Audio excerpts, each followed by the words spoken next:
Hi, everyone. I am going to talk about some things that highly successful artists are doing that you may not be doing, so that you know some things that you should probably be doing to help grow your ministry. So, in the meantime, I'm gonna take a minute, just listen to this song. It's called God Restores by Dynamic Praise out of Huntsville, Alabama. Great song. My praise team sang this for church one Sabbath, and the church really loved it.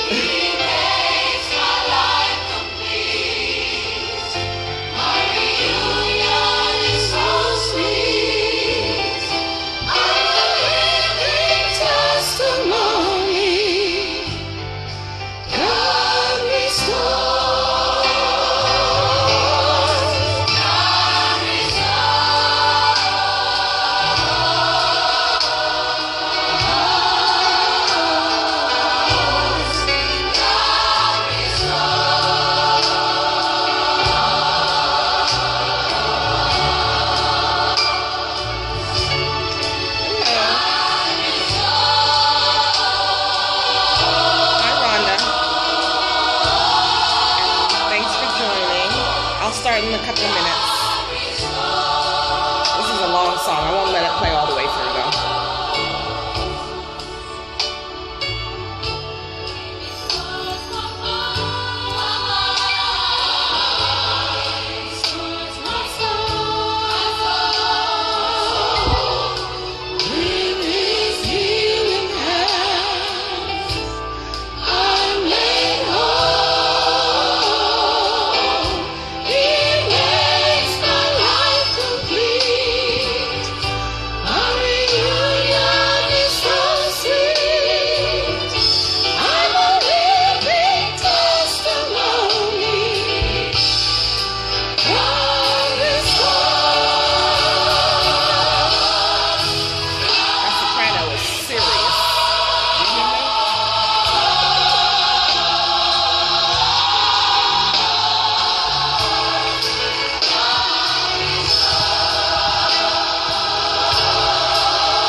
Amen. Okay, I'm going to go ahead and get started. I'm going to shut them off. I'll go back to them later on. Okay, so what I wanted to talk about today, some things that I have a list of three. Three things successful artists are doing that you're probably not doing and should do to help to grow your ministry and be more successful. So, and a little rant. There's a conference coming up in October at the end, and Philip Carter, he is one of the people that leads out in this conference every year. So I go to his conference every year. It's coming up in October, and it's called the Independent Gospel Artists Alliance Conference, and I like it. It's a great place to go, especially for independent artists. Hey, Kevin. To get some good information from industry people who are giving you some good information at a fairly low cost. They provide lunch, and I think it's a great thing. So there are some, I've heard some feedback. I've heard some people say that, oh, well, these people are here just to make money. They're just trying to sell you something. And my reaction is, yeah, they are. They're business people. It's what they do. But that doesn't mean that they're bad. And it doesn't mean that they're not also trying to help you. So, yeah, they are offering their services and they are expecting to be paid for those services, but they're also trying to help you as well. So that's actually the third on my list, but I'll start with that one. So first thing that like successful artists do is, or not do, they don't consider everyone a suspect, right? Everybody's not a suspect. Yeah, you're going to be pitched. People are trying to sell stuff to you. They're trying to sell you their services. They're trying to sell you their products. But what you should do is not necessarily think that, oh, well, because, they're asking me for money, because, for something that, I don't know, maybe you don't really consider it something valuable. Well, if you don't consider it valuable, okay, fine, move on. But if you do think it's something valuable, vet the person. Look them up on Google. Ask other artists. Ask other industry people that you trust. And find out if this person that you're considering actually does what they say they can do for you. And then you make a decision. Just make a decision to go with them or not go with them. Hey, Kim. Hey, Michelle. So, yeah, not everybody is evil. Not every business person is evil. Not everybody who is trying to make money for their services is trying to rob you or take money from you. What they are is they're business people. They're trying to run a business, and charging for their services is part and parcel of what they do. It's and as a business person, as an entrepreneur, their job really is to find a need and to fill it. And they see a need. They see needs in the community and among artists. And so they come up with products and services, and they try to help you. So that's what they're trying to do. And it doesn't mean that they're not trying to help you in any way. Okay, so Rhonda's asking, what about when you're looking for management and they see your push and is willing to take your vision and explore and make it greater? Exactly. So, like I said before, you vet them and see what they've done for other artists and try to find out if they can really do what they say they're going to do. So, and then you make an educated decision. Okay. So successful artists also hire people to do the things that they can't do. So like management consultants, agents, publicity people, marketing people, advertisement people, graphic designers, website designers. You hire people who can do things for you so that you can concentrate on the music. You concentrate on writing, rehearsals, recording, all the things that you do as an artist. So, and another thing, they look for partnerships. Partnerships are extremely important. I don't know if any of you were on Philip Carter's live feed this morning, but he was talking about artists working together and helping one another. That is so crucial. And what you should do is look for artists who are on the same level or better that you can partner with and make a relationship that is beneficial for both of you or all of you if it's, more than two. What it helps you to do is you're mentoring, you're networking, when you partner, it can be beneficial for both of you because you're reaching each other's audiences. So maybe they have an audience that you've been trying to reach, but you can't. But if you partner up with them, then you can reach their audience or segments of their audience that may actually like your music. So those are my 3 things basically that successful artists are doing that you're probably not doing and probably should be doing. I talked to Kevin yesterday, and he was telling me, well, okay, those are good. Those are good 3 things, but how about another thing? we see a lot of marketing on Facebook. What we don't see is a lot of effective marketing, really good marketing. We see, what I see a lot is artists who put out flyers, right?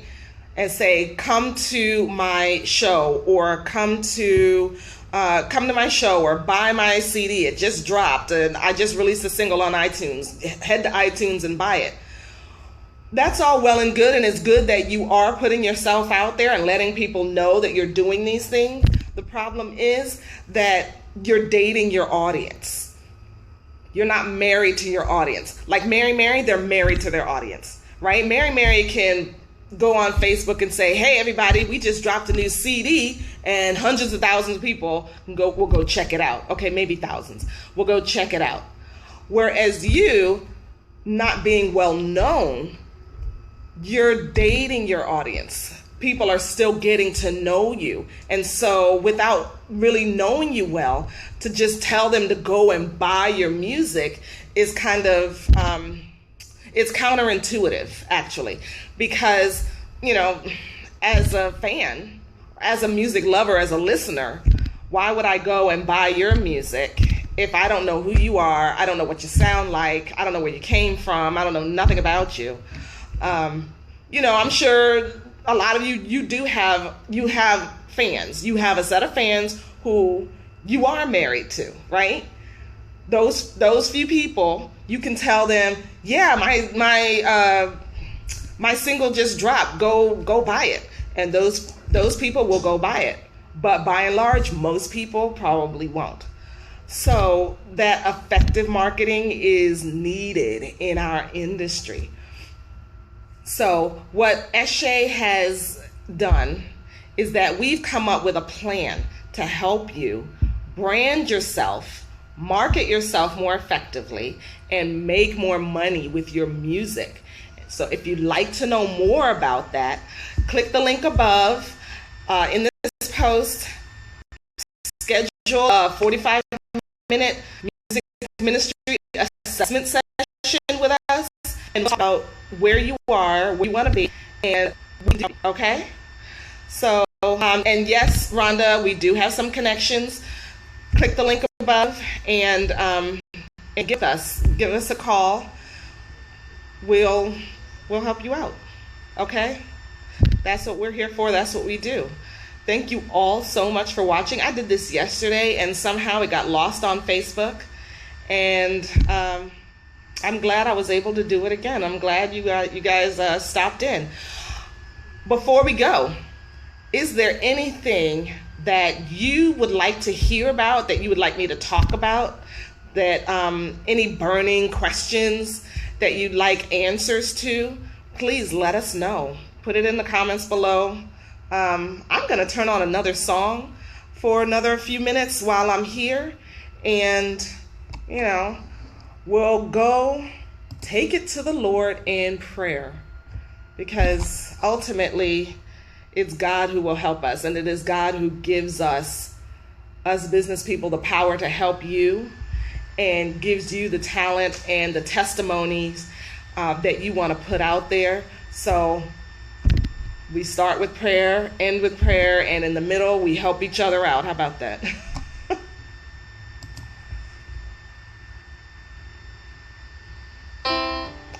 This is a group called Patrick Lundy and Ministers of Music. They're based right here in Maryland, and they're pretty fantastic. What a friend we have in Jesus. And I am sitting in shadow. Give me a second. All our sins and griefs to bear.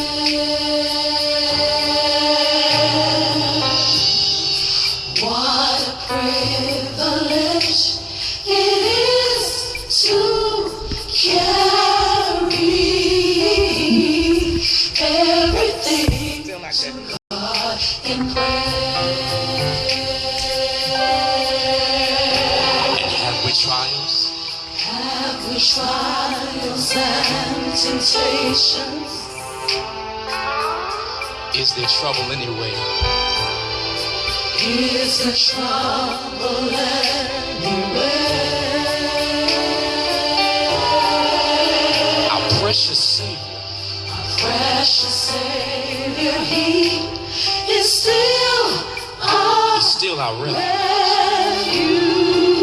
Take it to the Lord in prayer. Take it to the Lord in prayer. For some things we have not. Some things we have not. Because we have not. When we have a friend who's there. We have a friend who's there. And when we're weak and heavy laden, comfort with a load of care. Comfort with a load of care. We should never be discouraged. Hallelujah. When we take it to Him. Take it to the Lord in prayer. For some things we have not. All right, guys, I am about to get off. Any more questions? Trish and Jokia, you guys missed my little talk. You'll have to go back and watch the replay. But we'll be here. Ask Kevin, ask me. We'll be happy to answer any questions you have.